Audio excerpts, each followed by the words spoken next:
प्रेमी सज्जनों तथा विश्ववासियों, मैं आप लोगों को निरंतर आज कई वर्षों से सत्य और असत्य इन दोनों चीज़ों को प्रस्तुत करता आ रहा हूँ।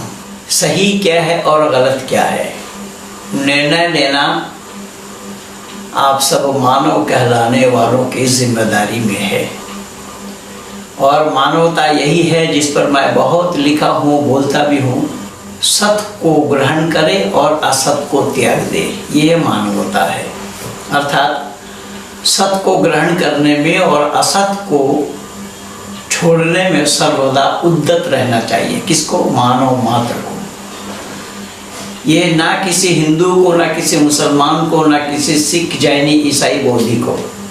अर्थात जो मानव कहलाने वाले हैं, मानव वो तभी कहला पाएंगे जब वो सत्य को ग्रहण करेंगे और असत्य को त्याग देंगे। असत्य को जिन्होंने त्याग नहीं दिया वो मानव कहलाने के अधिकारी नहीं है, हकदार नहीं है। ये मैं आपको आज 2-3 दिन पहले ही लिख करके दिया था। आज इंटरनेट जगत में, सोशल मीडिया में बहुत सारे लोग अपनी मनमानी तरीके से वीडियो बना रहे हैं और लोगों के सामने प्रस्तुत कर रहे हैं। आइए मैं उसी श्रृंखला में एक वीडियो आप लोगों के सामने प्रस्तुत कर रहा हूँ, जो अपने को इंजीनियर कह रहा है। अब मैं ये नहीं समझ पाया उसका वीडियो सुन करके कोई इंजीनियर है, इंजीनियर बनने के लायक है या नहीं। आइए पहले वो क्या कह रहा है उसे हम सुने और इस पर चिंतन और मनन करें कि वो कहाँ तक सही बोल रहा है। जाकिर नाइक ने भी बोलने का बड़ा प्रयास किया। जाकिर नाइक की दुकानदारी भारत से किस तरीके से बंद किया गया है वो सब आप लोगों के सामने है। और मैं आज सुबह अपने पेज में लिख करके भी दिया हूँ कि जाकिर नाइक की दुकानदारी भारत से कैसे बंद हुई। और सुदर्शन न्यूज़ चैनल में उसको बोला गया। 2008 में ट्रूथ विजडम 2008 जो मेरा चैनल बना था, साइट बनी थी, उसमें ये लगा हुआ है। सबसे पहला कॉलम है open challenge to doctor Zakir Naik by Pandit Mahendra Pal Arya. वो ट्रूथ विजडम 2008 खुलते ही यही बात आपके सामने खुल करके आती। जाकिर नाइक ने बड़ा चाहा, जो वेद में है, वो कुरान में है, ईश्वर अल्लाह एक है, आदि आदि। वैसे जाकिर नाइक को फॉलो करने वाले कुछ मुसलमान लोग हैं, वो भी इस तरीके से सेकंड जाकिर नाइक बनने का प्रयास कर रहे हैं। अभी देखिए वो तो डॉक्टर है, MBBS है, और ये इंजीनियर है। ये क्या बोल रहा है ईश्वर अल्लाह के नाम से। पहले इसको सुनिए, फिर इसकी पड़ताल मैं आप लोगों के सामने दे रहा हूँ।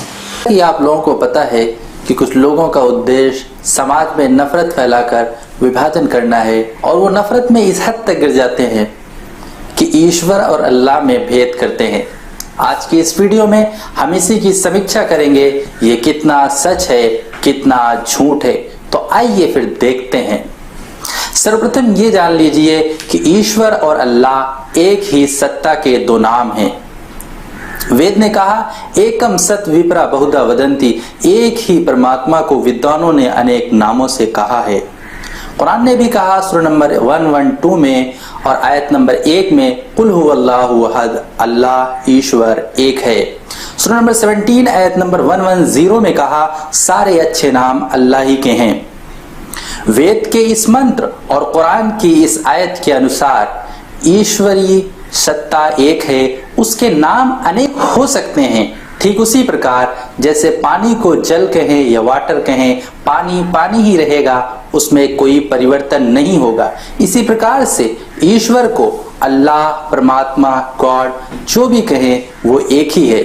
जो लोग ईश्वर और अल्लाह में भेद करते हैं, शायद उन्होंने अपने शास्त्रों का अध्ययन नहीं किया, अन्यथा वो इस प्रकार की बातें नहीं करते, या फिर वो जानबूझकर कर रहे हैं। वेदों में ईश्वर को निराकार, अजन्मा, सर्वशक्तिमान, सर्वाधार, अनुपम, और असीमित बताया गया है। सनातन धर्म के जो अधिकांश सेक्ट्स हैं वो इसे मानते हैं, चाहे वो आर्य समाजी हो या गायत्री परिवार। लेकिन इस वीडियो में हम विशेषकर आर्य समाज के बारे में बात कर रहे हैं। आर्य समाज ने अपनी पुस्तक भक्ति दर्पण में ईश्वर का यही परिचय दिया है। उनकी कई पुस्तकों का मैंने अध्ययन किया है इस विषय पर, उन सब में यही चीज कॉमन मुझे मिली, इसलिए मैं इस बुक का रेफरेंस दे रहा हूं। तो आइए देखते हैं वेद और कुरान निराकार ईश्वर के बारे में क्या कहते हैं। वेद का मंत्र है यजुर्वेद अध्याय 32 मंत्र नंबर 3, न तस्य प्रतिमा अस्ति, अर्थात ईश्वर की कोई प्रतिमा नहीं, वो निराकार है। कुरान भी तो यही कहता है। कुरान की सूरह नंबर 42 आयत नंबर 11 में लैसा कमिथलिही शैइन, अल्लाह के सदृश समान कुछ भी नहीं। दूसरा पॉइंट है कि अजन्मा, इसके लिए वेद में अजोनाक्षाम शब्द आया है, अर्थात वो अजन्मा है।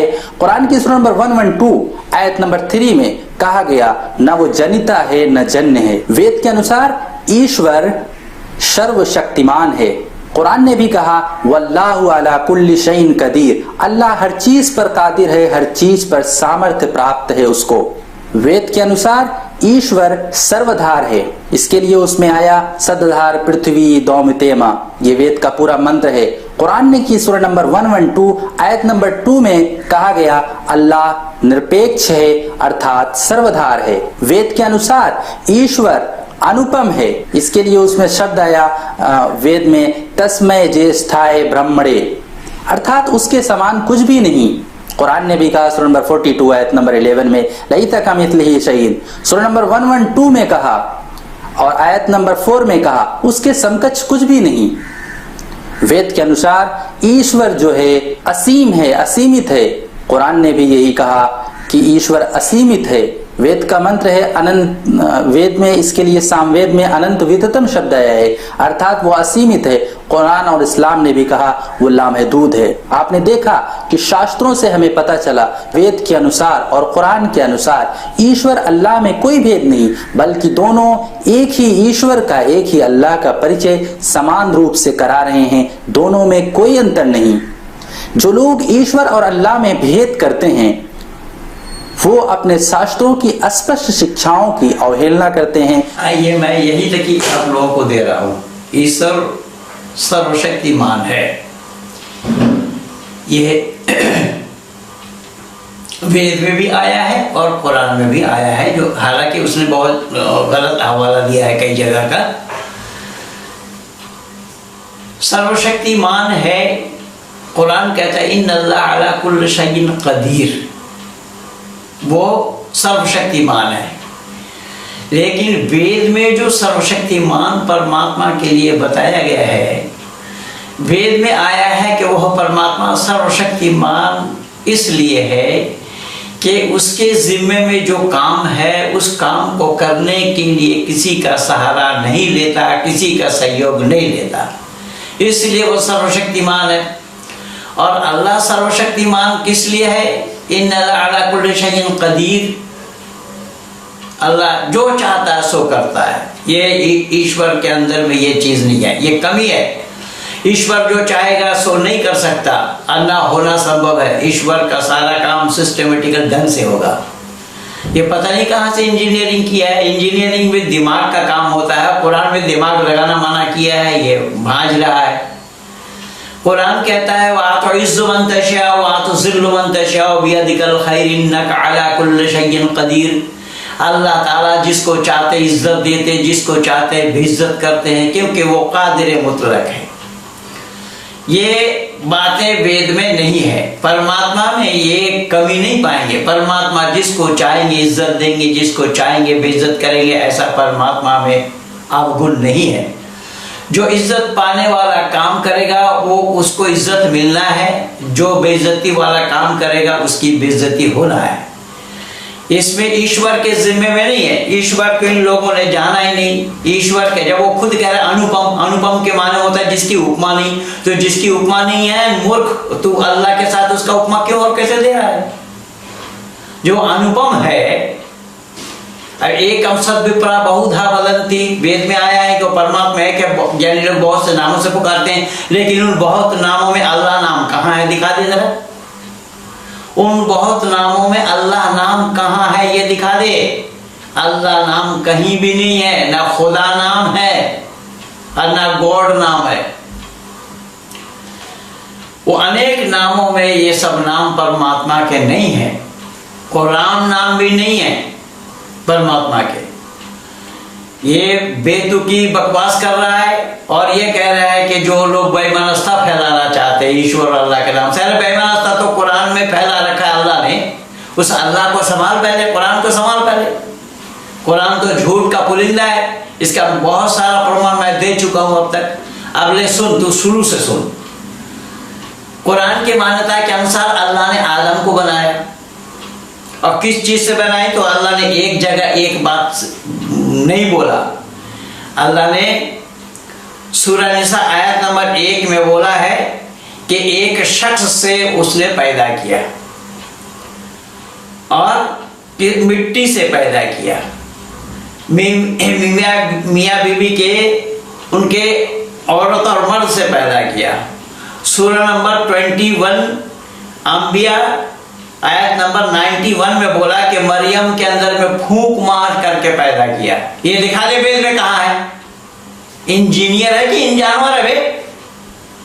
ये कहाँ है वेद में? ये परमात्मा ने फूंक मार करके इंसान बनाया, गधा कहीं का। जानता भी है ईश्वर को, तो ईश्वर है कौन? ईश्वर का काम क्या है?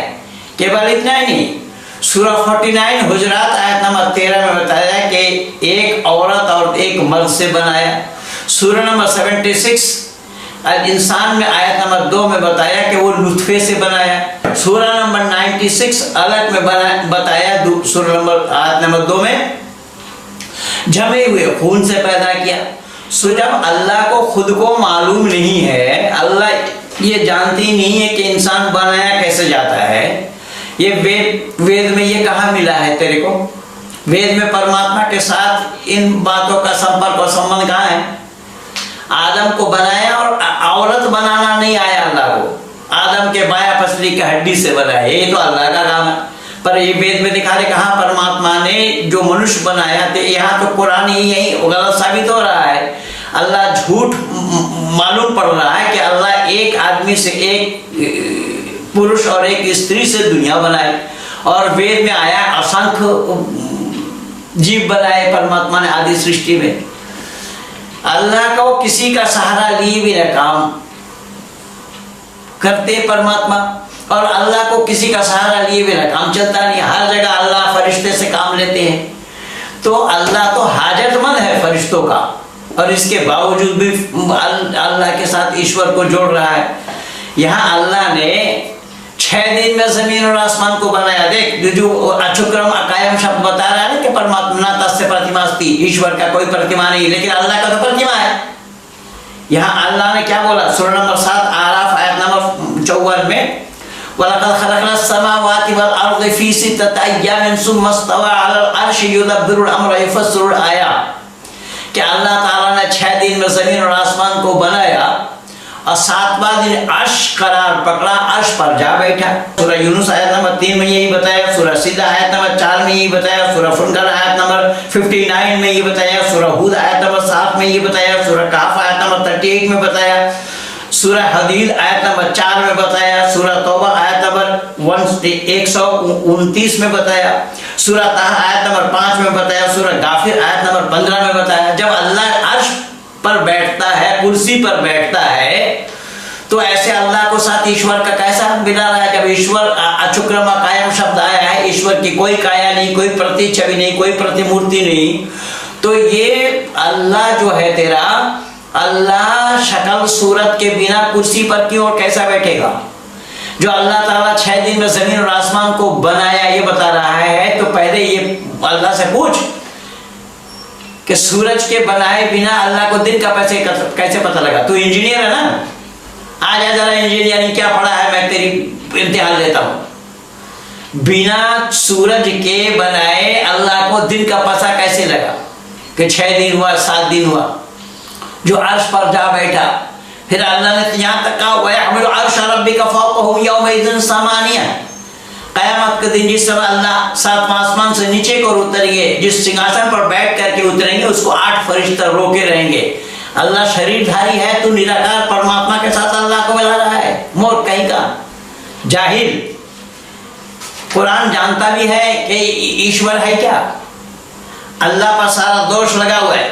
अल्लाह जिसे चाहे इज्जत दे, जिसे चाहे बेइज्जत करे, जिसको चाहे रोजी दे, जिसको चाहे रोजी न दे। इन्नल्लाह यर्ज़ुक़ु मन यशाअ बिग़ैरि हिसाब, अल्लाह जिसको चाहता है बेहिसाब रोजी देता है। ये काम परमात्मा का कहाँ है, दिखा दे जाहिल कहीं का। परमात्मा कहाँ ये बतलाया है कि वेद के अंदर में कहाँ आया है कि वो जिसको चाहेगा बेहिसाब रोजी देगा। अल्लाह बेहिसाब रोजी नहीं देते हैं, क्योंकि अल्लाह बेहिसाब रोजी देते हैं, कारण अल्लाह हिसाब वाला नहीं है, परमात्मा हिसाब वाला है, इसीलिए परमात्मा हिसाब से रोजी देते हैं। जो जितना रोजी वाला काम करेगा परमात्मा उनको उतना ही रोजी देंगे। पर अल्लाह को ये अकल ही नहीं है, वो जिसको चाहता है बेहिसाब रोजी दे देता है। सूरह बकरा आयत नंबर 105 को देख, सूरह आल इमरान, सूरह अनआम आयत नंबर 39 को देख, सूरह 48 फतह आयत नंबर 14, सूरह बकरा आयत नंबर 284, सूरह माइदा आयत नंबर 18, सूरह फतह आयत नंबर 14, सूरह बकरा आयत नंबर 261, सूरह निसा आयत नंबर 48, सूरह निसा आयत नंबर 116, सूरह माइदा आयत नंबर 40, सूरह राद आयत नंबर 26, सूरह बनी इसराइल आयत नंबर 30, सूरह कसस आयत नंबर 82, सूरह अनकबूत आयत नंबर 62, सूरह रूम आयत नंबर 37, सूरह सबा आयत नंबर 36। कुरान भरा पड़ा है, एक दो जगह नहीं, ऐसे ही कुरान भरा पड़ा है। अल्लाह जिसे चाहता सीधा रास्ता दिखाता है, जिसको चाहता है गुमराह कर देता है। यह अल्लाह का काम है, जिसको चाहे सीधा रास्ता दिखाए, जिसको चाहे गुमराह कर दे। परमात्मा का काम नहीं है, परमात्मा का काम किसी को गुमराह करने का नहीं है। तो जब अल्लाह जिसको चाहे सीधा रास्ता दिखाए, जिसको चाहे गुमराह कर दे, और शैतान को बनाया है गुमराह करने के लिए, तो शैतान को गुमराह करने के लिए बनाया ही है, और अल्लाह ही गुमराह करता है। तो शैतान में और अल्लाह में गुमराह करने वाला बड़ा कौन है, अच्छा गुमराह करने वाला कौन है? अगर गुमराह करने वाला अल्लाह, कोई गुमराह करने का काम अल्लाह ही का था, गुमराह करने वाला अल्लाह ही है, तो शैतान को क्यों बनाया? मूर्ख जाहिल कहीं का। देख ले सूरह यूनुस आयत नंबर 25, सूरह राद आयत नंबर 27, सूरह नहल आयत नंबर 39, सूरह फातिर आयत नंबर 8, सूरह शोरा आयत नंबर 13। ये कुरान भरा पड़ा है, 7 जन्म में भी नहीं पाएगा तू जवाब देना। इसलिए मैं निवेदन कर रहा हूं कि जो लोग ईश्वर और अल्लाह को नहीं जानते हैं वही ये भेद डालते हैं। कुरान में तो अल्लाह ने साफ कहा है कि ला यत्तखिज़ुल मुमिनूना अल-काफिरीना औलिया मिन दुनिल मुमिनीन व मन यफ़अल ज़ालिका फ़लैसा मिनल्लाहि फ़ी शैइन इल्ला अन तत्तक़ू मिन्हु तुक़ा व युहज़्ज़िरुकुमुल्लाहु नफ़्सहु व इलल्लाहिल मसीर। मुसलमानों को छोड़कर काफिरों को दोस्त ना बनाओ दिल से और जुबान से। जो मुसलमान काफिरों से दोस्ती रखेगा अल्लाह उसे दोस्ती नहीं रखेगा। ये वेद में कहाँ है? वेद में तो वसुधैव कुटुंबकम बताया है, वेद में मैत्रीय भाव के लिए बताया। सनो बंधुर्जनिता सविधाता धामानि वेद भुवनानि विश्वा यत्र देवा अमृतमान शान स्थित ये धामन दैरयन्ते। ऐ लोगों, वह परमात्मा सब लोगों के भ्राता के समान सुखदायक, सब लोगों का नाम, स्थान और जन्मों को भी जानता है, क्योंकि वो सबका गुरु है, आचार्य, राजा और न्यायाधीश है। इसलिए सब मिलकर उसी की उपासना करनी योग्य है। तो परमात्मा की उपासना करनी योग्य है। वो सनो बंधुर जनिता सविधाता बताया, वो सबके भ्राता के समान सुखदायक। वेद में कहा, कुरान में कहा आया है? कुरान में माना है वो अल्लाह सबके भाई के समान है, सुखदायक है। अल्लाह तो किसी को पानी में डुबो रहा है, कहीं कुछ कर रहा है, कहीं कुछ कर रहा है, कहीं किसी को हलाक कर रहा है, कहीं किसी को हलाक कर रहा है। ये हलाक करने का गुण अल्लाह में है, परमात्मा में नहीं है। मूर्ख इन जानवर, तुझे अकल नाम की कोई चीज है? टाई लगाकर आ गया सामने फन में खा बनने के लिए, तू गधा है, गधा। और कुरान में इन सब का सवालों का जवाब नहीं है। जब कुरान में मुसलमानों को छोड़कर काफिरों से दोस्ती तक रखने के लिए मना किया है, अगर दोस्ती रखोगे, अब मैं अल्लाह दोस्ती नहीं रखूंगा, तो मानव समाज में नफरत कौन फैलाया? मानव समाज में नफरत फैलाने वाला कौन है? ये वेद में कहाँ आया है? वेद में कहाँ बताया गया है कि एक मानव दूसरे मानव के साथ दोस्ती न रखो? ये शब्द कहाँ है? और कुरान भरा पड़ा है। इसलिए मैं निवेदन कर रहा हूँ, ये सूरह यूसुफ का ही किस्सा कोई संभाल ले। जब सूरह यूसुफ का किस्सा जो मैं सुना रहा था, उसमें जुलेखा जब अंदर ले करके गई कमरे के अंदर, और यूसुफ ज़ारबंद खोल रहा था। किस लिए ज़ारबंद खोला जाता है? और अल्लाह ने रोका। वहां अल्लाह बीच में कहां से आ गए? अल्लाह ने रोकने के जहां सीलिंग फैन लगाया होता है, वहां पर कुरान की आयत लिखी हुई थी। तो इसका मतलब अल्लाह ये जानता है पहले से ये गुनाह करेगा। इसलिए ये किस्सा कितना घुमा फिरा करके जबरदस्त तरीके से लिखा गया है। एक बात को कई बार लिखा गया है, और उसे बुलाकर लाओ। ये जब बात खुल गई कि इस तरीके से यूसुफ ख्वाब का ताबीर बताता है, तो उसको बुला कर ले आए। बादशाह अजीज उसको सामने ला करके पूछ रहे हैं कि इसमें बड़ी बात यह है कि यूसुफ सामने आया, बादशाह के सामने अपना निर्दोष होने का सफाई देने लगा। तो जिब्राइल ने फौरन याद दिलाया कि तुम्हारे दिल में बात क्या थी। स्वर्ण मूर्ख जाहिल कहीं का, अल्लाह का पैगंबर क्या कर रहा है देख। अल्लाह वहां पर नहीं बचा पाया, और अल्लाह अगर बचाया तो अल्लाह किसी एक को जिना करने से बचाया, तो वो अल्लाह का पैगंबर था। अल्लाह का पैगंबर जिना करता है, और दुनिया और लोग जो जिना कर रहे हैं, अल्लाह उनको क्यों नहीं बचा रहा है? केवल इतना नहीं, जिब्रील ने बोला वो बात याद करो यूसुफ, जो तू करने जा रहा था। भाई यूसुफ करता क्यों नहीं यार? यूसुफ का शरीर भी मांस मज्जा हड्डी रखता था, वो भी अपने शरीर में युवा था, देखने में खूबसूरत। अल्लाह ताला ने 70% हुस्न तो यूसुफ को दिया। यूसुफ का मन डोलना नहीं था क्या? और यूसुफ से मन डोलना किसी का नहीं था क्या? वही तो हुआ है। फिर उसका कुर्ते का जो प्रमाण आया, वो कुर्ता आगे से फटा होगा, पीछे से फटा होगा, और इसका सबूत मिल गया कि यूसुफ का कुर्ता पीछे से फटा, और वहां पर दूध पीता हुआ बच्चा से बुलवाया। अरे जाहिल, तू इंजीनियर है, तू काहे का इंजीनियर है?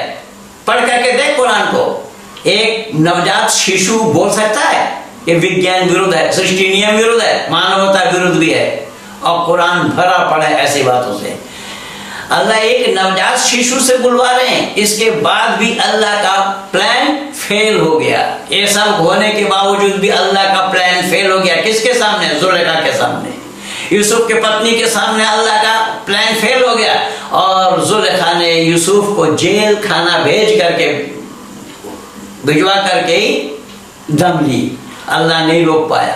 अब यहाँ अल्लाह कैसे रोक लेता? अल्लाह तो उसको जिना करने से रोक रहा है, जेल भेजने से रोक नहीं, क्यों नहीं पाया अल्लाह?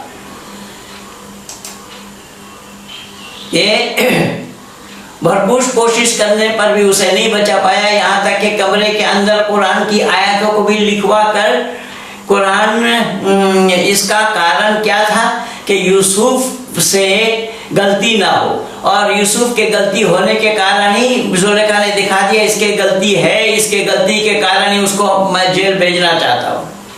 ये सब काम अल्लाह का है, और फिर भी तू कह रहा है अल्लाह ईश्वर एक है। ईश्वर का काम ये कहाँ है, कैसा है, ये जरा दिखा दे। ईश्वर ने इसी तरीके से कोई काम किया हो, बता।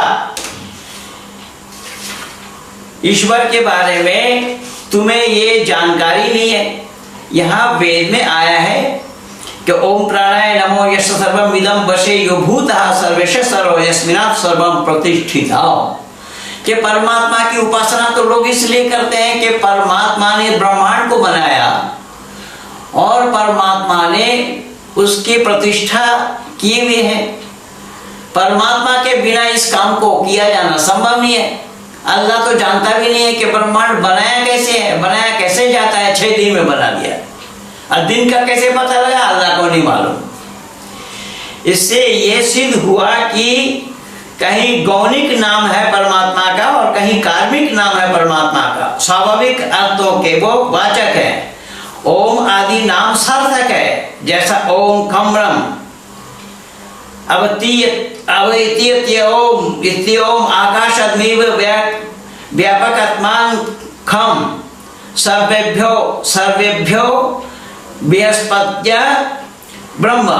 रक्षा करने से ओम, आकाशवत व्यापक होने से खम, सबसे बड़ा होने से ईश्वर नाम पड़ा ब्रह्म का, और प्रकाश होने से अग्नि, विज्ञान स्वरूप होने से मनु, और सबका पालन करने वाले होने के कारण प्रजापति, परमेश्वरियों वाला होने से इंद्र, सबका जीवन मूल होने से प्राण, और निरंतर व्यापक होने से परमेश्वर का नाम ब्रह्म है। पर तेरा व्यापक कहाँ है? अल्लाह। अल्लाह तो सातवां आसमान पर बैठा है, फिर भी तू बकवास किए जा रहा है। अब आर्य समाजी को बोल रहा है, अगर दम है तो आज आर्य समाजियों से डिबेट करने के लिए आए। महेंद्र पाल आर्य बोल रहा हूं मैं, जो महेंद्र पाल आर्य तेरा बाप डॉक्टर जाकिर नाइक को भारत छोड़वाया है। हाँ, मैं बोल रहा हूं, मैं दावत दे रहा हूं, निमंत्रण दे रहा हूं, आज भी लिख करके निमंत्रण दिया है, आ जा सामने। और वो सब ब्रह्मा विष्णु सब जगत के बनाने से उसका नाम ब्रह्म है, सर्वत्र व्यापक होने से उसका नाम विष्णु है, दुष्टों का दंड देने वाले होने से उसका नाम रुद्र है, मंगलमय और आकाश कल्याण करता होने से उसका नाम शिव है। यह सर्व मनुष्यते न रक्षति न विश्वयति तदक्षरम। यह सब ये सब राजते स्वराट, वो अग्निर्विव काले कलयिता प्रलय करता स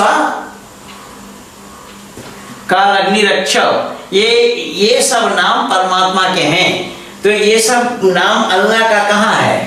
अल्लाह कहाँ करता है? अल्लाह तो वमा तशाऊन इल्ला यशा अल्लाह इन्नल्लाह काना अलीमन हकीमा बता दिया है। वो जो चाहता है वही होता है, वो किसी के चाहने पर कुछ भी नहीं होता, वो जो चाहता है वही करता है। पागल है क्या? जो चाहेगा सो करेगा। परमात्मा का सारा काम सिस्टम से होता है, सिस्टम के बिना परमात्मा का कोई काम ही नहीं होता। तो बकवास कर रहा है। ईश्वर और अल्लाह दोनों एक है बता रहा है। आजा, मैं तो खुली चुनौती, मेरे खुली चुनौती में ये लिखा हुआ है, ये जो डिबेट का जो मेरा विषय है उस विषय में लिखा हुआ है, ईश्वर और अल्लाह दोनों नाम एक है।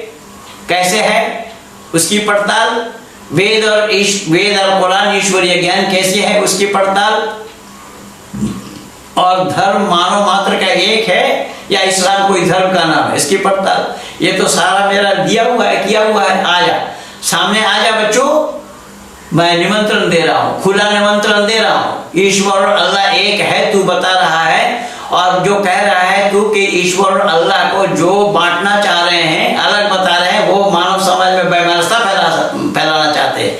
अरे मूर्ख जाहिल कहेगा, मानव समाज में तो बेमनस्ता कुरान ने फैला रखा पहले से ही। अल्लाह ने मानव समाज में बेमनस्ता फैलाया हुआ है। आजा, अल्लाह को सिद्ध करने के लिए खुली चुनौती है, खुला दरबार है।